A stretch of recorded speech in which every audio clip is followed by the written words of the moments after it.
కొత్తపేట నియోజకవర్గంలో పారిశ్రామిక ఉత్సాహానికి నాంది పలికిన కొత్తపేట ఎమ్మెల్యే బండారు సత్యనందరావు యువత మహిళలను పారిశ్రామికవేత్తలుగా తీర్చిదిద్దడమే లక్ష్యంగా రాష్ట్రంలోనే మొట్టమొదటిగా ఎంఎస్ఎంఈ గైడెన్స్ సెల్ రావులపాలెంలో ప్రారంభం. సూక్ష్మ, చిన్న, మధ్య తరహా పరిశ్రమల ఏర్పాటుతో యువతకు ఉపాధి, మహిళలకు ఆర్థిక స్వావలంబన సాధ్యమని ఎమ్మెల్యే బండారు సత్యనందరావు అన్నారు.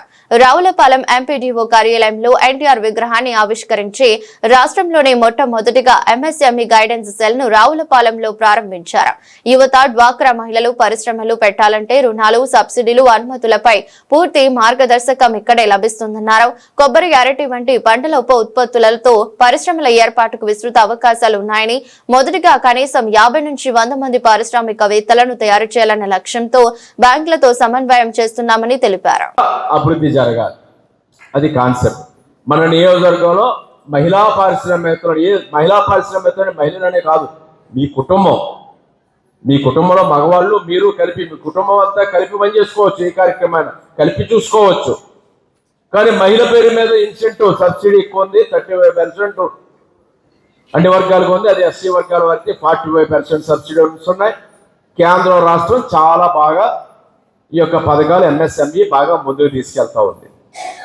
అది డ్వాక్రా మహిళలు అయితే ట్రైన్డ్ పర్సన్స్, కొంచెం బాధ్యతగా ఉండేవారు, జాగ్రత్తగా గ్రూపులు బలపడి ఈనాడు ఆదాయం సంపాదించుకుని గ్రూపుల పరంగా కొంత మీరు బ్యాంకుల్లో నమ్మకాన్ని కలగజేసుకోగలిగారు.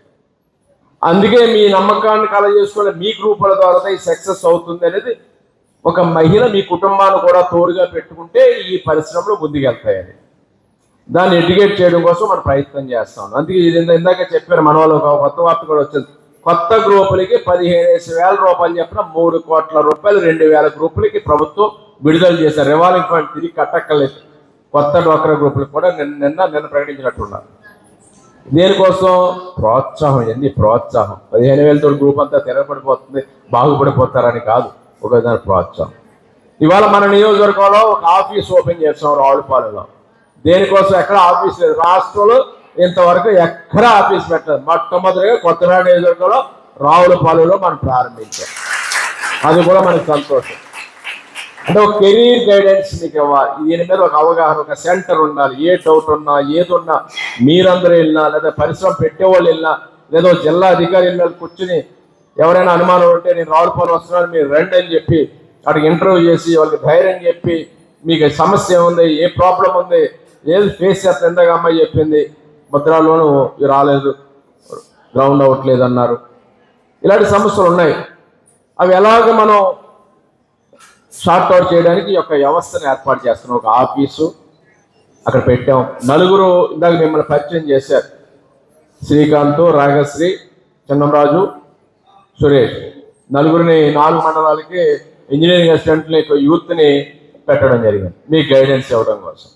రావులపాలెంలో మండలంలో మనకు ఒక ఆఫీస్ వచ్చింది ఈ కార్యక్రమాల కోసం. ఎంఎస్ఎంఈ మీద ఈ పాంప్లెట్లో స్పష్టంగా అన్నీ ఉంటాయి. మీ బుర్రో మేమందరం 10 చెప్పాల్సిన అవసరం లేదు. ఈ పాంప్లెట్ మీరు చదువుకుంటే అన్ని క్లియర్గా ఉన్నాయి ఇందులో. అది మీ బాధ్యత. అందుకే ఈనాడు ఉదయం నుంచి మీకు సాయంత్రం దాకా ట్రైనింగ్.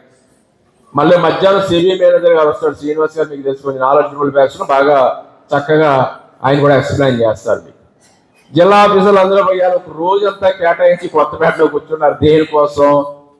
ఒక్క 10 మంది అయినా పరిశ్రమలు పెట్టుకుంటే వాళ్ళ ద్వారా ఒక 10 మందికి వచ్చేవాడితే 10 కుటుంబాలు నిలబడతాయి. ఇంత పని మానుకుని మాకు ఎలాగ తప్ప మేము రాజకీయ నాయకులు ఎలాగ తిరుగుతూ ఉంటాం, పొద్దున్న సాయంత్రం దాకా మా పని పాటు ఉండదు కాబట్టి మేము ఎలాగైనా తిరుగుతూ ఉంటాం. మరి జిల్లా అధికారులు అయితే వాళ్ళ పని మానుకుని జిల్లాలు వదిలిపెట్టి ఇక్కడికి వచ్చి కూర్చుని ఉదయం సాయంత్రం దాకా దేనికోసం? ఇది ప్రమోషన్ జరగాలి, 10 మందికి ఉపయోగపడాలి, అందరికీ మంచి జరుగుతుందని. దాన్ని వినియోగించుకోవాల్సిన బాధ్యత మనకు ఉంది. ఆ వినియోగించే పని మీరు టేకప్ చేయాలి, మీరందరూ టేకప్ చేయాలి.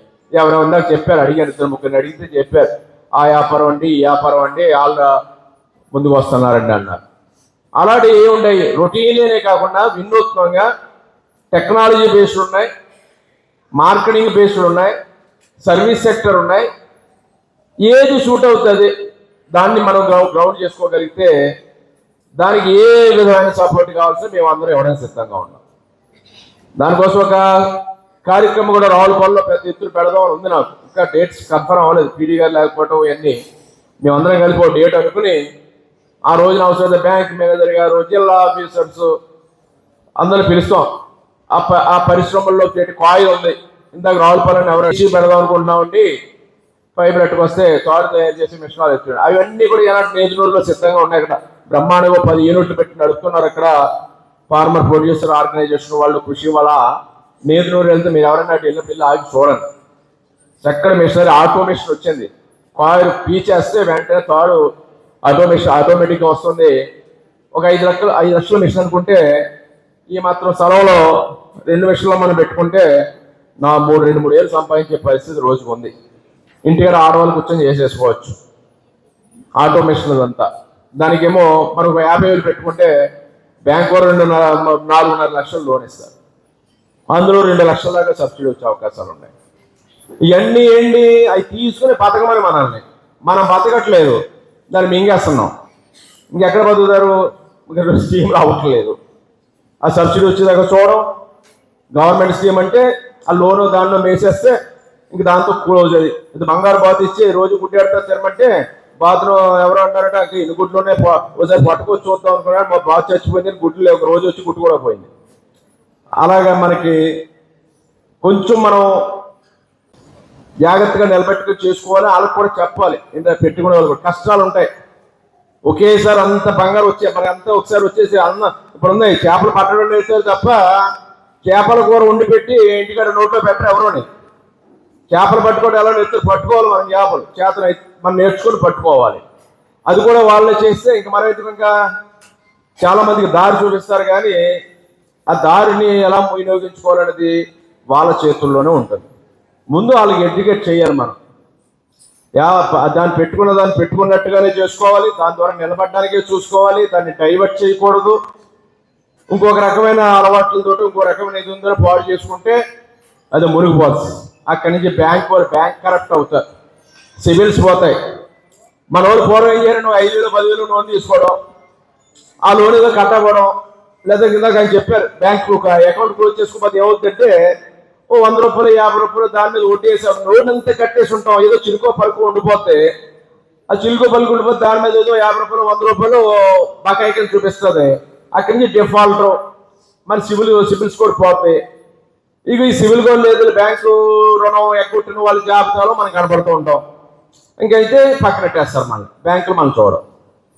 బ్యాంకు దగ్గర ఎంత బాగా మన క్రెడిబిలిటీ, మన స్కోర్, సిబిల్ స్కోర్ మెయింటైన్ చేసుకుంటే ఏ విధమైన గ్యారంటీ లేకుండా ఎంత డబ్బైనా బ్యాంకు మనకు రుణం ఇవ్వడానికి అవకాశం ఉంటుంది. స్థాయిని బట్టి 10 లక్షలు తీసుకొచ్చి చక్కగా కడితే 10 లక్షలు బాగా కట్టినోడికి 1 కోటి రూపాయలు వస్తే 1 కోటి రూపాయలు బాగా ఎక్కువ వస్తుంది. 10,000 కట్టినోడికి 1,00,000 ఇస్తారు. మన ఇదిని బట్టి అది మెయింటైన్ చేయాలి. ఎప్పుడు బ్యాంక్ దగ్గర డిఫాల్ట్ అవ్వకూడదు. సిబిల్ స్కోర్ అనేది మెయింటైన్ చేసుకుంటే ఎవరైనా అది ఎంత స్టెప్ బై స్టెప్ ఎంతైనా పెరుగుతుంది. బ్యాంకులు మన మీద నమ్మకంతో ఏ విధమైన సెక్యూరిటీస్ కూడా లేకుండా ఇస్తాయి. అది ప్రధానంగా మన వాళ్ళు ఎవరో చేయరు. బ్యాంకే కదా, అడగరు కదా, బలవంతంగా వసూలు చేయరు కదా, అవసరమైతే కోర్టుకు వెళ్ళిపోదాం, 4 నోటీసులు ఇస్తారు కదా, తర్వాత చూద్దాంలే అనే సైకాలజీ మన వాళ్ళు ఎక్కువ ఉంటుంది. దానివల్ల అంతవరకు ఆకరు మళ్ళీ జన్మలో ఆ పేరు చెప్తే రుణం పుట్టదు. ఇవన్నీ చిన్న చిన్న విషయాలు కానీ మనకు తెలియవు. ఆ జాగ్రత్తలో మనం తీసుకోవాలి.